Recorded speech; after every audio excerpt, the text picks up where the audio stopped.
Welcome to The Explainer. So today, we're going to unpack the story of a nation that sits right at the very heart of Europe. You know, a country famous for waffles, chocolate, and, well, for being famously complicated.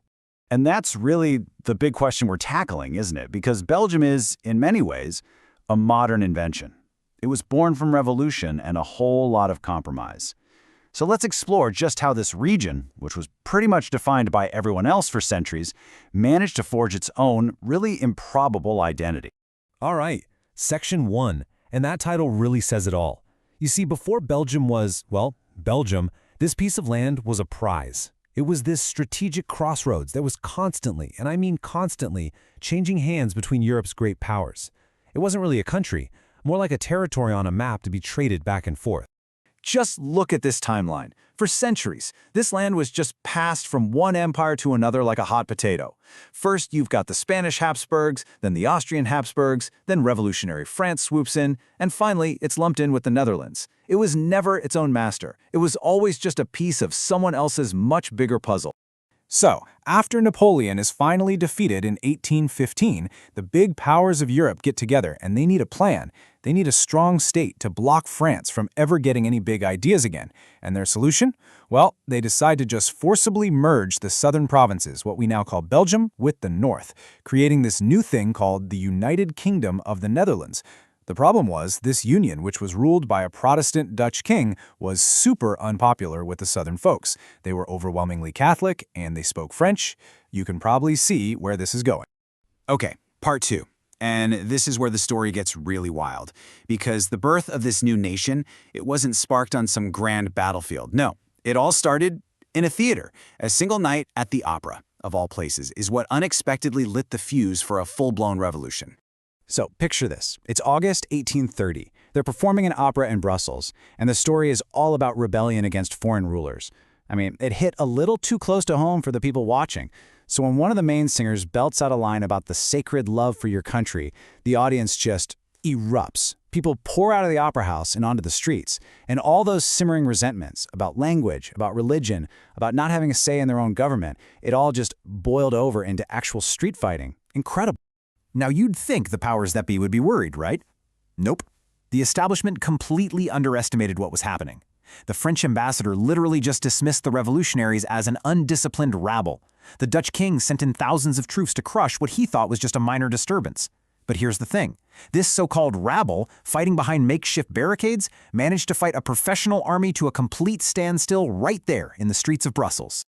I mean, the whole sequence of events is just so improbable when you think about it. It starts with an opera inspiring a riot. That riot turns into real street fighting with barricades.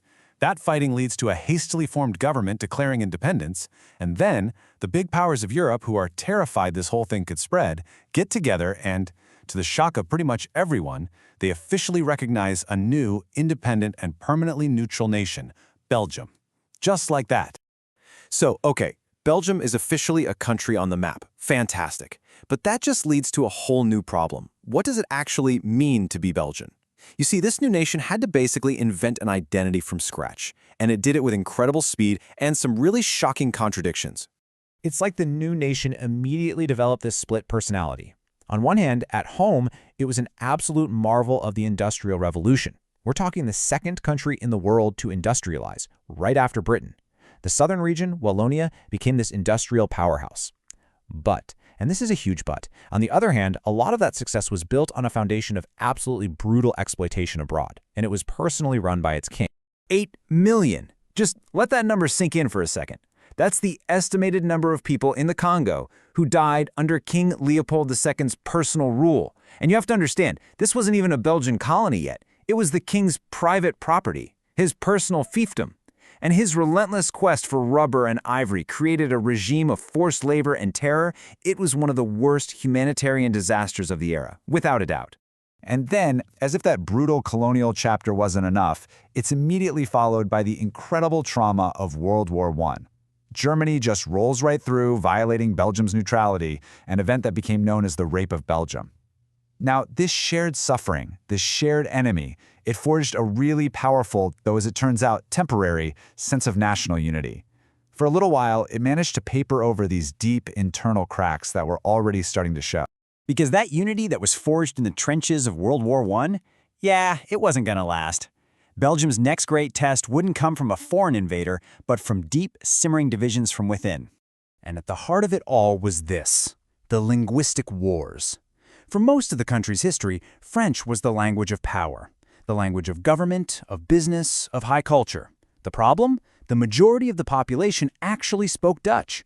So, for decades, the Flemish population felt like second-class citizens in their own country, and that, as you can imagine, fueled a huge and powerful movement for change.